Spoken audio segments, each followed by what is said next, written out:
నవ్య news కు స్వాగతం. ఈ రోజు వార్తల్లోని ముఖ్యాంశాలు.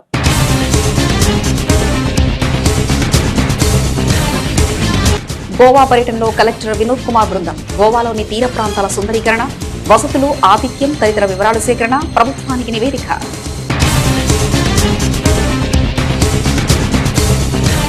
నిరంతరాయమైన విద్యుత్ను అందించడం లక్ష్యం. చీరాల పట్టణంలో జయంతిపేటలో విద్యుత్ సబ్స్టేషన్ నిర్మాణానికి భూమి పూజ చేసిన ఎమ్మెల్యే ఎంఎం కొండయ్య.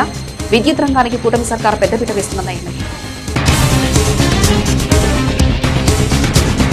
చీరాల బోస్నగర్లోని శ్రీ వీరాంజనేయ స్వామి దేవస్థాన సముదాయంలో అత్యంత భక్తి శిబిరులతో మహాకుంభాభిషేక మహోత్సవ కార్యక్రమానికి పెద్ద ఎత్తున హాజరైన భక్తులు. వేదమంత్రాలు, మంగళ వాయిద్యాల నడుమ మహాకుంభాభిషేక మహోత్సవం. బాపట్ల జిల్లా కలెక్టర్ డాక్టర్ వినోద్ కుమార్ నేతృత్వంలోని అధికారుల బృందం గోవాలో పర్యటిస్తున్నారు. ఈ పర్యటనలో భాగంగా ఈ నెల 19 నుంచి 22 తేదీ వరకు గోవాలోని ప్రముఖ పర్యాటక ప్రాంతాలను సందర్శించనున్నారు. గోవాలో పర్యాటక రంగం అభివృద్ధిపై అధ్యయనం చేయడానికి బాపట్ల జిల్లా కలెక్టర్ వినోద్ కుమార్ నేతృత్వంలో జిల్లా అధికారుల బృందం 4 రోజుల పాటు గోవాలో పర్యటించనున్నారు. ఈ క్రమంలోనే గురువారం గోవా పర్యటనలో ఉన్న కలెక్టర్ డాక్టర్ వినోద్ కుమార్ బృందం గోవా గవర్నర్ పూసపాటి అశోక్ గజపతిరాజును మర్యాదపూర్వకంగా కలిశారు. ఈ క్రమంలో తీర ప్రాంత పర్యటన అభివృద్ధి నిర్వహణ, భద్రతా చర్యలు, పర్యావరణ పరిరక్షణ అంశాలపై చర్చించారు. బాపట్ల తీరాన్ని సమగ్ర పర్యాటక కేంద్రంగా అభివృద్ధి చేయడానికి గోవా నమూనాలను అనుసరించాలని సంకల్పాన్ని కలెక్టర్కు తెలియజేశారు. పర్యటనలో గోవాలో ఈ నెల 22 తేదీ వరకు కొనసాగుతుంది. ఈ క్రమంలోనే అధికారులు గోవాలోని ప్రముఖ పర్యాటక ప్రాంతాలను సందర్శించి అక్కడ అధికారులతో సమావేశమవుతారు. పర్యాటకుల్ని ఆకర్షిస్తూ వారి కోసం అమలు చేస్తున్న నూతన విధానాలు, బీచ్ల సుందరీకరణ, వసతులు, ఆతిథ్యం తదితర వివరాలు సేకరించనున్నారు. ఈ నెల 23న కలెక్టర్ అధికారులు తిరిగి బాపట్ల వస్తారు. జిల్లాలో పర్యాటక ప్రగతి చేపట్టాల్సిన చర్యలు, కార్యాచరణపై ప్రణాళిక, సమగ్ర నివేదికను రూపొందించి ప్రభుత్వానికి అందజేయనున్నారు.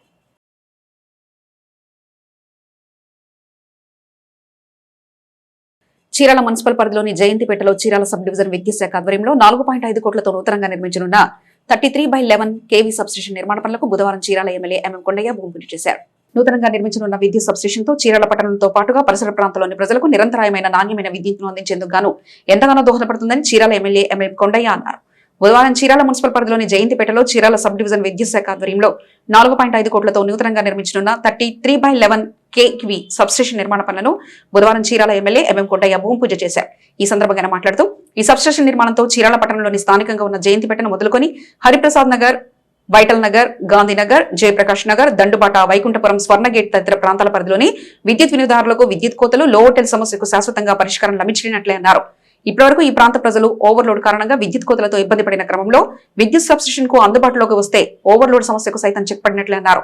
ప్రజలకు నాణ్యమైన విద్యుత్ను అందించే క్రమంలో కూటమి ప్రభుత్వం ఇటీవల బడ్జెట్ లో సైతం పెద్ద ఎత్తున విద్యుత్ రంగానికి కేటాయింపులు చేసిన విషయాన్ని గుర్తు చేశారు.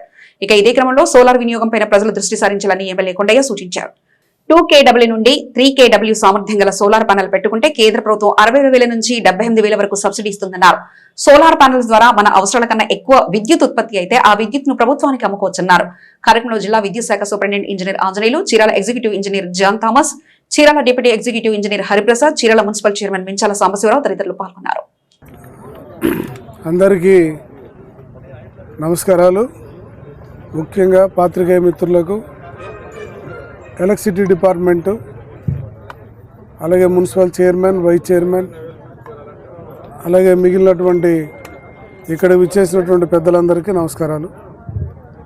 ఈరోజు 132 kV సబ్స్టేషన్ ఈ చీరాల్లో కారంసైడ్ రోడ్లో శంకుస్థాపన చేయడం జరిగింది. జనరల్గా దీని కెపాసిటీ 10,000 మందికి పైచిలకు ఒక సబ్స్టేషను. ఇక్కడ ఉండే ప్రజలకి ఇది ఉపయోగపడుతుంది. దాదాపుగా మనం చీరాలకి 4 సబ్స్టేషన్లు పెట్టాం. ఒక హైటెన్షన్ లైన్ కూడా ఉంది. అలాగే కొన్ని ఈ మధ్యకాలంలో కూడా కొద్ది పవర్ బ్రేకరీస్ అంటారు వాటిని కూడా మనం నెలకొల్పాం. మనం వచ్చిన తర్వాత దాదాపు ఒక 5 కోట్ల రూపాయలు, ఒక్కొక్కటి 2,50,00,000 లెక్కన ఇక్కడ ఒక 2 నిర్మాణం చేసాం. ట్రాన్స్ఫార్మర్స్ పెద్దవి. అలాగే ఈ యొక్క 132 kV సబ్స్టేషన్ కూడా శ్రీ గొట్టిపాటి రవి గారు మనకి ఇక్కడ శాంక్షన్ చేయడం జరిగింది. ఇదే కాకుండా మరొక డివిజనల్ ఆఫీస్ దాదాపు ఒక 5 కోట్ల రూపాయలు వాల్యూతో మన డివిజనల్ ఆఫీస్ కూడా శాంక్షన్ చేశారు. అది కూడా త్వరలో మనం శంకుస్థాపన చేస్తున్నాం. అట్లాగే వాటరేవ్లో కూడా ఇంకొక సబ్స్టేషన్ కూడా వచ్చింది. ఇవన్నీ కూడా ప్రజల యొక్క అవసరాలను దృష్టిలో పెట్టుకొని లో కరెంట్ వస్తుంది, ఇక్కడ ప్రజలు ఇబ్బంది పడుతున్నారన్న ఉద్దేశంతో మనం ప్రజెంటు ఈ పనిచేసే ప్రభుత్వం ప్రజాప్రభుత్వం ఒక గొప్ప నిర్ణయాలు తీసుకుంది. దాని సందర్భంగా ఈ రోజున ఇక్కడ 132 kV సబ్స్టేషన్ కూడా శంకుస్థాపన చేసుకోవడం జరిగింది. మరి దీని కెపాసిటీ గురించి కూడా మీకు చెప్పాం. అలాగే అన్నీ ఒక 4 దాకా వస్తాయి. ఇందులో మొదటి విడత కింద ఒక 2 సబ్స్టేషన్స్ మనం తీసుకున్నాం. ఇవన్నీ వచ్చినట్టుగా కానీ అయితే ఖచ్చితంగా చీరాల్లో లో కరెంట్ అనేటువంటి సమస్య లేదు. ఇవన్నీ కూడా మనకు తెలుసు కదా. అలాగే ఈరోజు పెద్ద ఎత్తున బీసీ వర్గాల్లో కొంతమందికి, ఉదాహరణకి మంగళయ్య ఇట్లా వీళ్ళందరికీను, అలాగే చేనేతల కోసం ఒక 200 యూనిట్స్ కరెంటు ఫ్రీగా ఇవ్వటం, అదే 500 యూనిట్స్ కూడా ఇచ్చారు, అది పవర్ మోటార్స్ ఉన్న వాళ్ళకి. కాబట్టి ఈ రకంగా ఓ పక్క నుంచి ఈరోజు కూడా మళ్ళీ అసెంబ్లీలో కూడా మేము ట్రూ ఆఫ్ ఛార్జెస్ కూడా తగ్గించడం జరిగింది. జగన్మోహన్ రెడ్డి కాలంలో విపరీతంగా కరెంట్ రేట్లు పెంచి ప్రజలను ఇబ్బంది పెట్టి ఎక్కడికక్కడ ఇబ్బంది పెట్టిన సందర్భం నుంచి ఈరోజు పూర్తిగా ఒక స్థాయికి ఈ యొక్క ప్రభుత్వం ముందుకు తీసుకురావడం జరిగింది. అలాగే నిన్న బడ్జెట్లో కూడా పెద్ద ఎత్తున ఈ యొక్క డిపార్ట్మెంట్కి కూడా బడ్జెట్ కేటాయించడం జరిగింది. దీని ద్వారా రాబోయే 4 సంవత్సరాల్లో ఖచ్చితంగా అన్ని ప్రాంతాల్లో ఎక్కడ కూడా చీరాల్లో లో కరెంట్ అనేది ఉండదు.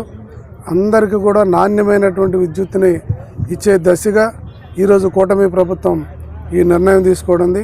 మొదటి విడతగా ఈరోజు శంకుస్థాపన చేయడం జరిగిందని మరి ప్రజలందరికీ కూడా మీ ద్వారా తెలియజేస్తున్నాను. చీరాల పట్టణంలోని బోస్ నగర్లోని శ్రీ వీరాంజనేయ స్వామి దేవస్థాన పునఃప్రతిష్ఠ కార్యక్రమం జరిగి 12 సంవత్సరాలు పూర్తి చేసుకున్న సందర్భంగా 4 రోజుల పాటు నిర్వహించనున్న మహాకుంభాభిషేక మహోత్సవ కార్యక్రమం అత్యంత భక్తి శ్రద్ధలతో నిర్వహించారు. కార్యక్రమానికి పెద్ద ఎత్తున భక్తులు హాజరయ్యారు. చీరాల పట్టణంలోని బోస్ నగర్లోని శ్రీ వీరాంజనేయ స్వామి దేవస్థాన పునఃప్రతిష్ఠ కార్యక్రమం జరిగి 12 సంవత్సరాలు పూర్తి చేసుకున్న సందర్భంగా 4 రోజుల పాటు నిర్వహించనున్న మహాకుంభాభిషేక మహోత్సవ కార్యక్రమం అత్యంత భక్తి శ్రద్ధలతో నిర్వహించారు. ఈ సందర్భంగా వీరాంజనేయ స్వామి వారు భక్తులకు ప్రత్యేక అలంకరణతో దర్శనమిచ్చారు. అలాగే మహాకుంభాభిషేక మహోత్సవ కార్యక్రమానికి పెద్ద ఎత్తున భక్తులు తరలివచ్చారు. ఈ సందర్భంగా ఆలయ కమిటీ సభ్యులు స్వామి మాట్లాడుతూ మహాకుంభాభిషేక మహోత్సవ కార్యక్రమంలో భాగంగా ఆలయ సముదాయంలో ఈ నెల 18 బుధవారం నుంచి మహాకుంభాభిషేక మహోత్సవ కార్యక్రమం మొదలుకొని గురువారం స్వామివారి గ్రామోత్సవం, శుక్రవారం శ్రీరామ సీతా ఆంజనేయ శేష మూలమస్త్ర సహిత సుదర్శన హోమం, శనివారం సహస్ర కలశాభిషేకం, చివరి రోజు ఆదివారం స్వామివారికి స్వర్ణ కిరీట సమర్పణ కార్యక్రమాలు నిర్వహిస్తున్నట్లు తెలిపారు. ఆయా కార్యక్రమాలు పెద్ద ఎత్తున భక్తులు తరలివచ్చి కార్యక్రమాలను జయప్రదం చేయాలని కోరారు.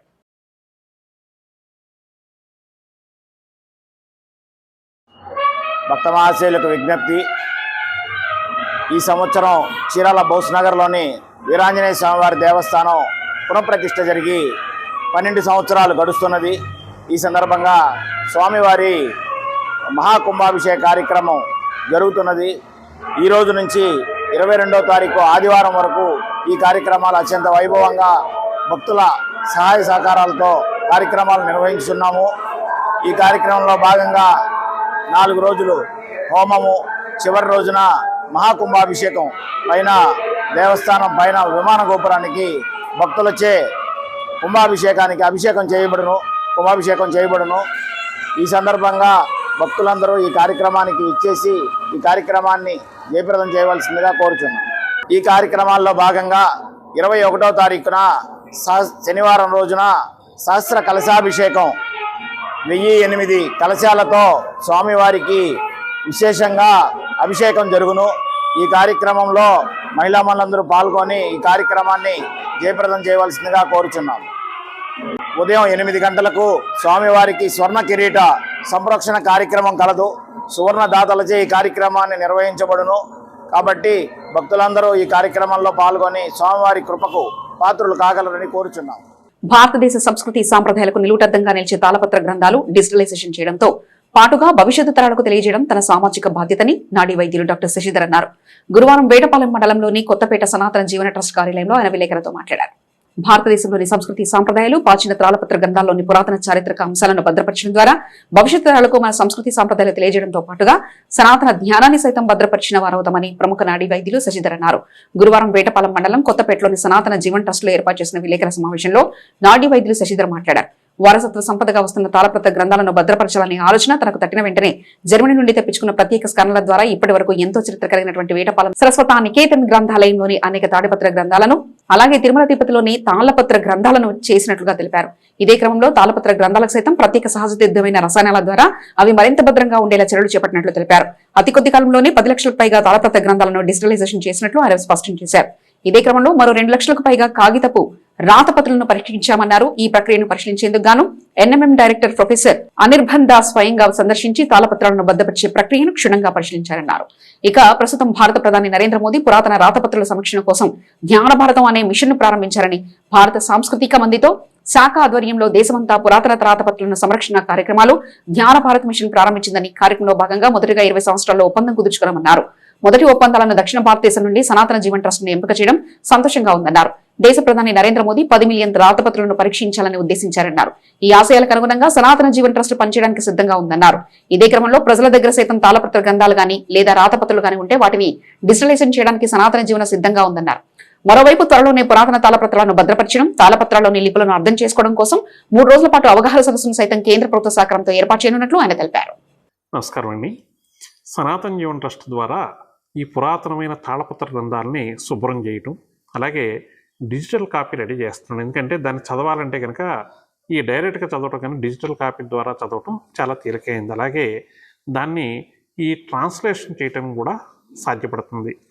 ఈ పురాతనమైన తాళపత్ర గ్రంథాల్లో వచ్చిన లిపి వల్ల అందరూ చదవలేకపోవటం, అలాగే దాన్ని భద్రపరిచే విధానం అందరి దగ్గర సరిగ్గా లేక నష్టపోవడం జరుగుతుంది. అందుకని సనాతన జీవన్ ట్రస్ట్ ద్వారా 2020 సంవత్సరం నుంచి మొదలుపెట్టి ఇప్పటి వరకు కొన్ని లక్షలాది తాళపత్రాలని డిజిటలైజేషన్ చేయడం జరిగింది. దీన్ని ఈ పురాతనమైన లైబ్రరీస్, యూనివర్సిటీల్లో ఎక్కడెక్కడైతే ఉన్నాయో అన్ని చోట్లకి వెళ్ళి ఈ డిజిటలైజేషన్ కార్యక్రమం చేయడం జరుగుతుంది. 2025లో భారతదేశం యొక్క సెంట్రల్ గవర్నమెంట్లో ఈ నేషనల్ మ్యాన్స్టిట్యూట్స్ మిషన్ అని చెప్పేసి ఒకటి ఉంది. అలాగే జ్ఞాన భారతి అని కొత్తగా ప్రైమ్ మినిస్టర్ గారు డైరెక్ట్గా ఈ తాళపత్ర గ్రంథాలన్నింటినీ కూడా సేకరించాలి, డిజిటలైజేషన్ చేయాలని చెప్పి ఒక టార్గెట్ పెట్టడం జరిగింది. దానిలో భాగంగా ఈ సనాతన జీవన్ ట్రస్ట్ను కూడా గుర్తించడం, అలాగే సనాతన జీవన్ ట్రస్ట్ ద్వారా ఇక్కడ భారతదేశంలో ఉన్న తాళపత్రాలని, ముఖ్యంగా ఆంధ్రప్రదేశ్, తెలంగాణ ప్రాంతాల్లో ఉన్న తాళపత్రాలని డిజిటలైజేషన్ చేయమని చెప్పేసి మాకు సహాయ సహకారాలు అందించడం జరుగుతుంది. అలాగే ఈ ప్రజల దగ్గర ఎవరి దగ్గరైనా పురాతనమైన తాళపత్ర గ్రంథాలు ఉంటే కనుక అవి మా దగ్గరికి తీసుకొస్తే మేము వాటిని శుభ్రపరిచి ఇంకొంతకాలం, అంటే కనీసం 100 సంవత్సరాలైనా దాని యొక్క జీవితాన్ని పొడిగించడానికి దానికి కావాల్సిన ప్రక్రియలన్నీ పూర్తి చేసి అలాగే డిజిటల్ కాపీగా తయారు చేసి మీకు ఇవ్వడం జరుగుతుంది. అలాగే దాన్ని ఏమైనా ట్రాన్స్లేట్ చేయాలని చెప్పి ఎవరికైనా కోరిక ఉన్నదో చదువుకోవాలనుకుంటే కనుక అది కూడా చేసి ఇవ్వడం జరుగుతుంది. ఇది కేవలం మన సనాతనంగా వచ్చిన కల్చర్ని, ధర్మాన్ని రక్షించడం కోసం మాత్రమే నిస్వార్థంగా చేస్తున్న కార్యక్రమం. ఈ కార్యక్రమంలో ప్రజలందరూ కూడా పాల్గొనాలని, పార్టిసిపేట్ చేసి ఈ కార్యక్రమాన్ని ముందుకు తీసుకెళ్ళడానికి సహకరించాలని చెప్పి కోరుకుంటున్నాం. ఓకే సార్, ఇప్పుడు మీరు అతి త్వరలో కూడా సెమినార్ కూడా ఏర్పాటు చేస్తారు. అలాగే ఈ తాళపత్ర గ్రంథాలని ఏ విధంగా శుభ్రం చేస్తారో, ఎలాగ డిజిటలైజేషన్ చేస్తారో ఇవన్నీ కూడా నేర్పడం కోసం తొందరలోనే ఈ జ్ఞానభారతి సెంట్రల్ గవర్నమెంట్ వాళ్ళ ద్వారా చీరాల్లో ఒక సెమినార్ కండక్ట్ చేయడం జరుగుతుంది. ఈ సెమినార్కి ఎవరైతే రావాలనుకుంటున్నారో వాళ్ళందరూ కూడా సనాతన జీవన్ ట్రస్ట్ని కాంటాక్ట్ చేసి మీ యొక్క పేరు కూడా నమోదు చేసుకోవచ్చు. బీచ్ అమరావతి యూనివర్సిటీ నిర్వహించిన జాతీయ స్థాయి యూత్ ఫెస్టివల్ లో Vetapalem Saint Ann's college of engineering and technology విద్యార్థుల వాలీబాల్ జట్టు పోటీలలో రన్నర్ గా గెలుపొందినట్లు కళాశాల కార్యదర్శి వనమ రామకృష్ణరావు, కరెస్పాండెంట్ ఎస్ లక్ష్మణరావు తెలిపారు. వీట్ ఏపీ యూనివర్సిటీ అమరావతిలో ఇటీవల జాతీయ స్థాయి యూత్ ఫెస్టివల్ విటోపియా 2026 సందర్భంగా జరిగిన వాలీబాల్ పోటీలో పాల్గొన్న 46 జట్లతో పోటీపడి Saint Ann's college of engineering and technology జట్టు ఎస్ఆర్ఎం జట్టుతో జరిగిన ఫైనల్లో ఆడి రన్నర్ గా నిలిచి నగదు బహుమతి పొందినట్లు కళాశాల ప్రిన్సిపల్ డాక్టర్ కె జగదీష్ బాబు తెలిపారు. పవర్ లిఫ్టింగ్ పోటీలలో టి వివేక్ బంగారు పథకాన్ని సాధించినట్లు కళాశాల వ్యాయామ అధ్యాపకులు అన్నం శ్రీనివాసరావు తెలిపారు. ఈ సందర్భంగా జరిగిన అభినందన సభలో కళాశాల administrative manager RV Ramanamurthy, doctor C Subbarao taekwondo జట్టుకు అభినందనలు తెలిపారు. జిల్లా ఎస్పీ బి ఉమామహేశ్వర ఆదేశాలతో చీరాల పట్టణంలోని రవి షాపింగ్ మాల్లో శక్తి టీం ఆధ్వర్యంలో గురువారం శక్తి యాప్పై అవగాహన కార్యక్రమం నిర్వహించారు. కార్యక్రమంలో సబ్ డివిజన్ శక్తి టీం సభ్యులు కానిస్టేబుల్ సుబ్బారావు పాల్గొని వినియోగదారులకు, స్థానిక ప్రజలకు పలు అంశాలపై క్షుణ్ణంగా అవగాహన కల్పించారు. చీరాలలో శక్తి టీం ఆధ్వర్యంలో ప్రజల్లో సామాజిక అంశాల పట్ల అవగాహన కల్పించి నేరరహిత సమాజాన్ని నిర్మించడమే లక్ష్యంగా బాపట్ల జిల్లా పోలీసు యంత్రాంగం ముందరకు వేస్తుంది. ఈ క్రమంలోనే జిల్లా ఎస్పీ ఉమామహేశ్వర ఆదేశాలతో చీరాల పట్టణంలోని రవి షాపింగ్ మాల్లో శక్తి టీం ఆధ్వర్యంలో గురువారం శక్తి యాప్పై అవగాహన కార్యక్రమం నిర్వహించారు. ఈ కార్యక్రమంలో సబ్ డివిజన్ శక్తి టీం సభ్యులు కానిస్టేబుల్ సుబ్బారావు పాల్గొని వినియోగదారులకు స్థానిక ప్రజలకు పలు అంశాలపై క్షుణ్ణంగా అవగాహన కల్పించారు. ముఖ్యంగా సైబర్ నేరాల పట్ల అప్రమత్తత, ప్రస్తుతం డిజిటల్ యుగంలో అమాయక ప్రజలను మోసం చేస్తున్న సైబర్ నేరగాల పట్ల జాగ్రత్తగా ఉండాలని పోలీసులకు సూచించారు. గుర్తు తెలియని వ్యక్తులకు ఓటీపీలు చెప్పకూడదని, అనుమానాస్పద లింకులను క్లిక్ చేయవద్దని హెచ్చరించారు. మహిళలు, శిశు సంరక్షణ మహిళలపై జరుగుతున్న అఘాయిత్యాలను అరికట్టేందుకు చిన్న పిల్లలపై జరుగుతున్న లైంగిక దాడుల పట్ల సమాజం స్పందించాలని కోరారు. బాల్య వివాహాలు చట్టరీత్యా నేరమని, అటువంటి ఘటనలు కనిపిస్తే వెంటనే పోలీసులకు సమాచారం ఇవ్వాలని తెలిపారు. రోడ్డు భద్రత, నార్కోటిక్స్, యువత డ్రగ్స్ వంటి వ్యసనాలకు దూరంగా ఉండాలని, నార్కోటిక్స్ వల్ల జీవితాలు నాశనం అవుతాయని హెచ్చరించారు. అలాగే వాహనదారులు తప్పనిసరిగా హెల్మెట్ ధరించి రోడ్డు భద్రతా నియమాలు పాటించాలని సూచించారు. అపచితుల పట్ల నిఘా, గ్రామాలు లేదా కాలనీకు కొత్తగా వచ్చే వ్యక్తుల పట్ల వారి వివరాలు సేకరించాలని, ఎవరైతే అనుమానాస్పదంగా కనిపిస్తే వెంటనే డయల్ 100 లేదా స్థానిక పోలీసులకు తెలియజేయాలని కానిస్టేబుల్ సుబ్బారావు కోరారు. ముఖ్యంగా చైన్ స్నాచింగ్ ముఠాల పట్ల మహిళలు అప్రమత్తంగా ఉండాలని సూచించారు. నమస్కారం, నేను శక్తి టీం నుంచి వచ్చాను, చీరాల సబ్ డివిజన్ నుంచి. మీకు ఇప్పుడు జరుగుతున్న ఎవరన్నా మీ సెల్ ఫోన్లోకి ఓటీపీలు పంపించి ఓటీపీ చెప్పండి అంటే చెప్పవారు. అది ఏ పర్పస్ అనేది మీ ఓటీపీ చెప్పగాకండి, మీరు వేరే వాళ్ళకు కూడా మీ సెల్ నెంబర్ ఎవరికి ఇవ్వగాకండి. హ్యాక్ చేస్తున్నారు. అలా మనకు సైబర్ నేరాలు జరుగుతుంది. ఒకటి. రెండవది, పిల్లలు పసిపిల్లకాయల మీద అగాత్యాలు చేస్తున్నారు. తాగి, గంజాయి తాగి, ఆ చిన్న చిన్న పిల్లకాయని స్కూల్కి వెళ్ళకుండా ఇంటికాడ తిరిగే పిల్లకాయని వాడి ఇంటికాడ తాగి మరి వాళ్ళ మీద అగాత్యాలు జరుగుతున్నాయి. మూడోది ఏంటంటే, మీరు స్కూల్కి పిల్లకాయలు పంపించేటప్పుడు వాళ్ళు ఏం చేస్తున్నారు అనేది కొంచెం అబ్జర్వ్ చేయండి. ఫస్ట్ ఆఫ్ ఆల్ ఆ పిల్లలు ఏం చేస్తున్నారు, వాళ్ళు ఏంటి, నడవడేంటి, మన పిల్లకాయలు కరెక్ట్గా స్కూల్కి వెళ్తున్నారా లేదా అని అబ్జర్వ్ చేయండి. నాలుగోది ఏంటంటే, మీరు వచ్చిపోయేటప్పుడు దారులన ట్రావెలింగ్ చేస్తూ ఉంటారు. ఒకటి, రోడ్డుకి మార్జిన్లో నడవండి. రోడ్డు క్రాస్ చేసేటప్పుడు స్పీడ్గా వస్తూ ఉంటాయి వెహికల్స్. ప్లస్ వెహికల్ నడిపేటప్పుడు హెల్మెట్స్ వాడండి. అది పెట్టుకుంటే మీ ప్రాణానికే రక్షణ. మనం ఒకవేళ బయట ఏదో ఒక వెహికల్ మనం కరెక్ట్గానే వెళ్తాం, ఎదుటివాడు తాగో లేకపోతే ఓవర్ స్పీడ్ మీద వచ్చో మనం గుద్దుతాడు, అప్పుడు మనకి ప్రాబ్లం అవుతుంది. అప్పుడు మన కింద పడగల హెడ్ ఇంజూరీ అయితే మన ప్రాణాలే పోవచ్చు. అదొకటి, మీ పిల్లకాయలకైనా సరే హెల్మెట్స్ కొని పెట్టించుకోండి. బయట ఐదోది ఏంటంటే, మీ పిల్లకాయలకి ఎంజాయ్లకి అలవాటు పడుతున్నారా, ఏమన్నా సిగరెట్లు తాగుతున్నారా, ఏమన్నా మద్యానికి అలవాటు పడుతున్నారా అనేది అబ్జర్వ్ చేయండి. ఆరోది ఏంటంటే, ఇలా వ్యాపారం చేసుకోవడానికి వచ్చినప్పుడు మిమ్మల్ని చీట్ చేయడానికి దొంగలు వస్తూ ఉంటారు. వాళ్ళని కూడా మీరు అబ్జర్వ్ చేయండి. ఎందుకంటే మీరు ఈ బిజినెస్ ఆ శారీ రండి అన్నప్పుడు ఇట్లా తిరుగుతారు. ఇట్లా తిరిగి ఈ శారీ పట్టుకునే లోపే వీడియో ఒక శారీ తీసేసి లోన్ పెట్టేసుకుంటారు. అలా ఒకళ్ళు అబ్జర్వ్ చేసుకోండి. సీసీ క్యామ్స్ ఉంది, తీసుకొని వెళ్ళిపోయిన తర్వాత నష్టం జరిగిపోయిన తర్వాత కన్నా నష్టం జరగకుండా మనం దాన్ని కాపాడుకుంటే ఓనరు సేఫ్, మనం చేసే ఉద్యోగానికి మనకి ఇచ్చే జీతానికి మనం ఒక ఉద్యోగం ఒక మంచి పని చేసినట్టు ఉంటుంది. అర్థమైందా? ఇప్పుడు ఇది మీకు కష్టపడి ఆయన మిమ్మల్ని పెట్టుకున్నందుకు మీరు కష్టపడి పని చేస్తున్నారు కాబట్టి మనం ఆయన బాగుండాలనే కోరుకుంటాం. ఆ ఏడేంటంటే, మీరు ఆడపిల్లకాయలు, మిమ్మల్ని ఎవరైనా సరే దారిని వెళ్తుంటే మీరు బాగున్నారు, అది బాగున్నారు, ఇది బాగున్నారు అని చెప్పి వాళ్ళు మీకు అబద్ధాలు చెప్తూ ఉంటారు. అవన్నీ నమ్మగాకండి, ఎవరి మాట వినగాకండి. తల్లిదండ్రులు మీకోసం చాలా కష్టపడి మిమ్మల్ని ఇంతటోళం చేశారు.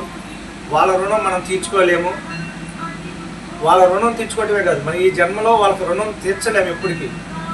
కానీ ఇంటికాడ తల్లిదండ్రుల్ని జాగ్రత్తగా చూసుకోండి. ప్లస్ మీరు తీసుకున్న జీతాన్ని చాలా పొదుపుగా వాడుకోండి. ఖర్చులు ఎక్కువ ఉంటాయి, జాగ్రత్త. దొంగలు ఎక్కువ. గోల్డ్ వేసుకొని రోడ్డు మీద వచ్చేటప్పుడు మీరు దారిని నడుస్తుంటే వాడు స్పీడ్గా వచ్చి ఈ చైన్ని ఇలా లాగేస్తాడు. లాగేసాడంటే మనం కింద పడిపోతాం. ఈ చైన్ పోయేది కాక మనకి హెడ్ ఇంజూరీ అవుతుంది. మళ్ళీ అవి చూసుకోండి. చుట్టుపక్కల కొత్త వాళ్ళు వస్తున్నారా, పాత వాళ్ళు వస్తున్నాడు, ఎందుకు వస్తున్నాడు అబ్జర్వ్ చేయండి. దారిని వచ్చేటప్పుడు కూడా ఒకే రెందులో రాకుండా అటు పక్క చుట్టుపక్కల కూడా చూడండి. జాగ్రత్త. మీరు ఇప్పుడు అందుట్లో ఇప్పుడు ఎండాకాలం స్టార్ట్ అవుతుంది. ఇందులో దొంగతనాలు చేయడానికి దొంగలు ఎక్కువగా తిరుగుతూ ఉంటారు.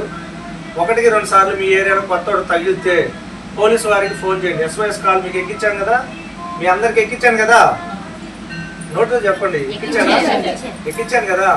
ఆ SOS కాల్ కొట్టండి, మేము ఇమీడియట్గా స్పందిస్తాం, మేము హెల్ప్ చేస్తాం.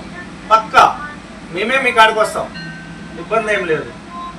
మేము చేయాల్సిన మా సేవే అది, మా ఉద్యోగమే అది. మీకు రక్షణ కల్పించడమే మా ఉద్యోగం. ఓకే, అలాగే మాకు ఈ అవకాశం ఇచ్చిన ఈ రవి షాపింగ్ మాల్ సార్ వారికి, మేనేజర్ గారికి, మీకు నా ధన్యవాదాలు. జిల్లాలో కొనుగోలు కేంద్రాల ఏర్పాటుపై జిల్లా స్థాయి కమిటీ సమావేశం ఇన్ఛార్జ్ కలెక్టర్ భావన వశిష్ట అధ్యక్షతన గురువారం జిల్లా కేంద్రమైన బాపట్ల కలెక్టరేట్ లో జరిగింది. ఈ సందర్భంగా ఇన్ఛార్జ్ కలెక్టర్ భావన వశిష్ట మాట్లాడుతూ శనగల కొనుగోలు కేంద్రాలను మార్చి 1వ తేదీ నుంచి జిల్లాలో ప్రారంభించాలన్నారు. శనగలు, మినుములు, పెసలను ప్రభుత్వం ప్రకటించిన కనీస మద్దతు ధరతో కొనుగోలు చేయాలని బాపట్ల జిల్లా ఇన్ఛార్జ్ కలెక్టర్ భావన వశిష్ట తెలిపారు. జిల్లాలో కొనుగోలు కేంద్రాల ఏర్పాటుపై జిల్లా స్థాయి కమిటీ సమావేశం గురువారం జిల్లా కేంద్రమైన బాపట్ల కలెక్టరేట్ లో జరిగింది. ఈ సందర్భంగా ఇన్ఛార్జ్ కలెక్టర్ భావన వశిష్ట మాట్లాడుతూ శనగల కొనుగోలు కేంద్రాలను మార్చి 1వ తేదీ నుంచి జిల్లాలో ప్రారంభించాలన్నారు. జిల్లా వ్యాప్తంగా 20 రైతు సేవా కేంద్రాలతో కొనుగోలు కేంద్రాలు ఏర్పాటు చేయాలన్నారు. శనగ పంటను జిల్లాలో 38,840 హెక్టార్లలో రైతులు సాగు చేశారన్నారు.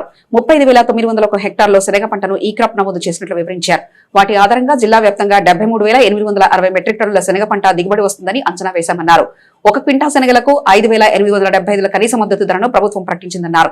బాపట్ల జిల్లాలోని రైతుల నుంచి 12,116 క్వింటాల శనగలకు మార్కెట్ ద్వారా కొనుగోలు చేయాలని ప్రభుత్వం లక్ష్యంగా నిర్దేశించిందన్నారు. ఆ మేరకు అన్ని ఏర్పాట్లు చేసుకోవాలని అధికారులకు ఆమె మార్గనిర్దేశకం చేశారు. సమావేశంలో మార్కెట్ ఏడీ కరుణశ్రీ, జిల్లా వ్యవసాయ శాఖ అధికారిని విజయ నిర్మల, పౌర సరఫరాల సంస్థ GM శ్రీలక్ష్మి, జిల్లా రవాణాధికారి పరంధామరెడ్డి, కమిటీలను సభ్యులు తదితరులు పాల్గొన్నారు.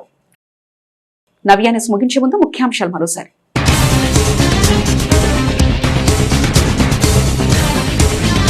గోవా పర్యటనలో కలెక్టర్ వినోద్ కుమార్ బృందం. గోవాలోని తీర ప్రాంతాల సుందరీకరణ, వసతులు, ఆతిథ్యం తదితర వివరాల సేకరణ, ప్రభుత్వానికి నివేదిక.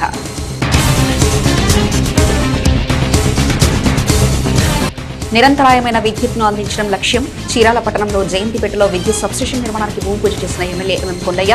విద్యుత్ రంగానికి కూటమి సర్కారు పెద్దపీట వేస్తుందన్న ఎమ్మెల్యే. చీరాల బోస్నగర్లోని శ్రీ వీరాంజనేయ స్వామి దేవస్థాన సముదాయంలో అత్యంత భక్తి శిబిరులతో మహాకుంభాభిషేక మహోత్సవ కార్యక్రమానికి పెద్ద ఎత్తున హాజరైన భక్తులు. వేదమంత్రాలు, మంగళ వాయిద్యాల నడమ మహాకుంభాభిషేక మహోత్సవం. నవ్యాన్ని సిద్ధతో సమాప్తం. నమస్కారం.